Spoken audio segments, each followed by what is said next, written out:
Ashamoo harka kun jira jirtu baga deebinee viidiyoo haaraadhaani dhugaa waaqayyoo ani yeroo baay'ee waa'ee koraasee qoosii taphachuu malee waa'ee nama haasa'uun jaaladhu. Yeroo baay'ee viidiyoolee akkana kanan arga haaraa miti garuu maaltu nagalcha jedheen bira darba. Garuu amma hin baay'ate maalidha maal akka gochaa jiru naaf hin galu namni tokko dhugaa waaqayyoo shamarran takka takka jechuudha. Shamarran takka takka maqaan nu bada yeroo baay'ee shamarran biyya arabaa jedhamee maqaan kiyya walitti nu bada. Namuma kaayyoo ofiitiif gad jedhee bulu hundumaa walitti qabee arrabsiisuudha viidiyoon nu arginu yeroo hundayyuu. Innaa maal jechuu barbaadeenii viidiyoo akkasii piliis otoo akkas taatanii dhiiratti erguu baattanii gaariidha jedhee yaada. Hanga na saalfachiisutti jechuudha wantoota akkana haasawanii qoosaa taphachuu malee ani waan jechoota babbadaa kan afaan kiyyaan iyyuu yaamee jechuun natti hin tolu yeroo baay'ee dhugaa dubbachuuf jechuudhaaf jajuuf miti. እና maal jechuu barbaadeenii dhiirri tokko dhugaadhaan si barbaada taanaan wantoota akkasii sitti naasa'u akkas ta'e akkana ta'e naa ergisiin jedhe jechuu miti. Boriif dhuguma haadha manaa konaaf ta'iitii wajjin jiraanna jedhee si barbaada taanaan dhugaadhaan si jaallataa dhugaadhaan borsi wajjin ta'uu barbaada taanaan waan akkasii sin gaafatu dhiirri jechuudha. Garuu yeroodhaaf sitti fayyadamuu barbaada taanaanii dhuguma waan akkasii gaafataa lubbuu koosiif du'aati boris kiyya kan kooti jedhee akkati viidiyoo akkas taatetti ergitu si taasisa yaa. Waan akkana nuuf haaraa miti hin beekna. Shamarran kamiyyuu janajinamtanii ni beektu dubbachuuf taanaan jechuudha. Garuu shamarran takka takka hayyamamtuu miti akkas taatee erguu miti waan akkasii dhaggeeffachuuf iyyuu hayyamamtuu miti. Na dhiirri dhugaadhaan si barbaadu tokko dhiirri borsi barbaadu tokko waan akkasii osoo sitti naasofne waa'ee kaayyoo kan keetii kaayyoo akkamii qabdaa bor maal akkamii jiraachuu barbaaddaa jireenyi kee borii akkamii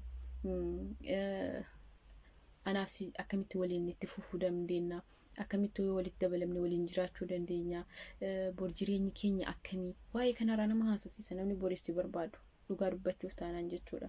Wajjin kaayyoo uumtu wajjin waan hojjettanii jijjiiramtan yookiin immoo jireenya bor fooyya'aa jireenya hiika qabu jiraachuudhaaf haala ittiin wajjin taatanii fooyyessitan jireenya keessan amma fakkeenyaaf waan akkasii haasaa malee namni boriif wal barbaadu akkas ta'e naa ergi akkana ta'e naa ergi akkas ta'e yoo akkas taatee nan ergine baqqaa nan jaalattu jechuudha. Amma dirqama yoo namni jaalate nama tokko jaaladhan dirqama qaama koo hirkisuu sun qaba.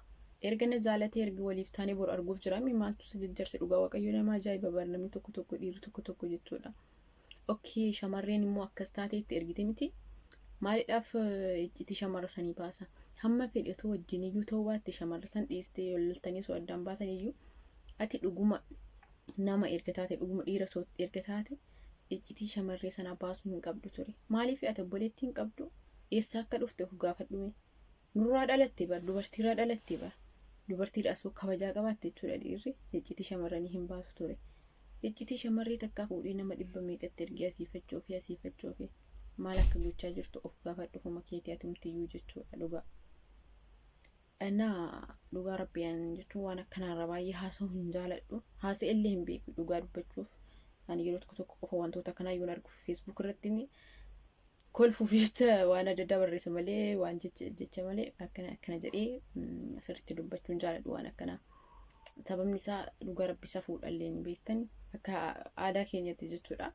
Duri koo shamarran waan akkana taatee dhiiratti erguu miti.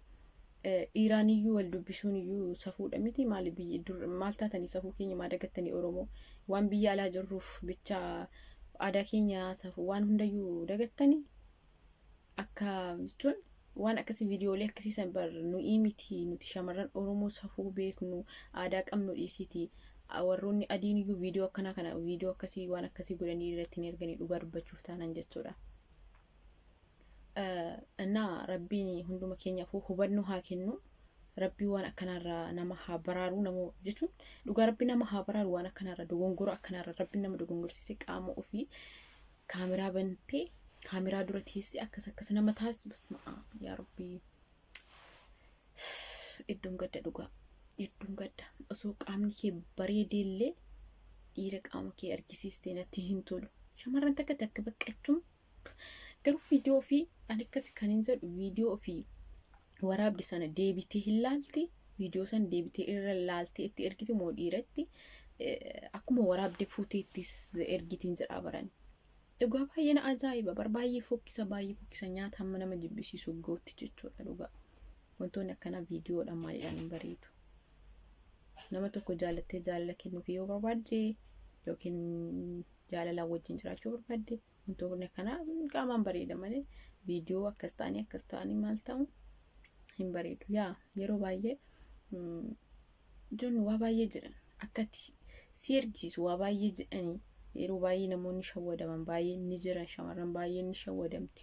Garuu hamma yoomi shawwadamta shamarranis viidiyoo namaa iccitii namaa bahaa jiru hin argitan miti. Iccitiin kee kunis hin bahaa jettee hin yaaddu yeroo san ani kan jedhu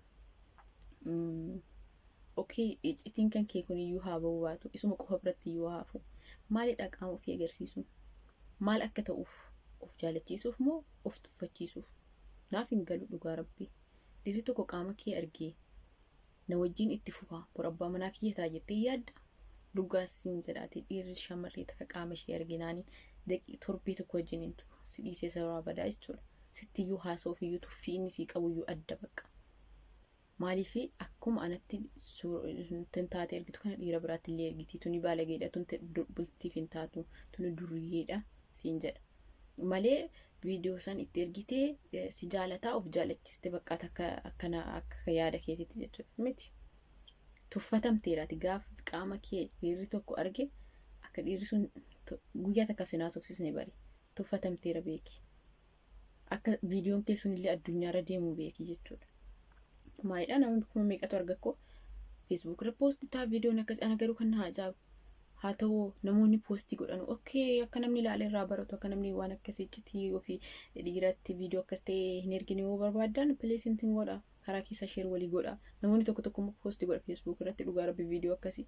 Facebookiin keetti namoonni waan akkasii viidiyoo akkasii poostii godhan Facebookiin keessanii osoo irratti cufamuu danda'a beektu.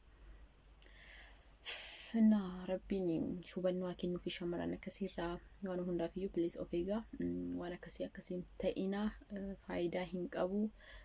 Tuffatamuu malee qaama ofii agarsiisu jechuun nawriidha.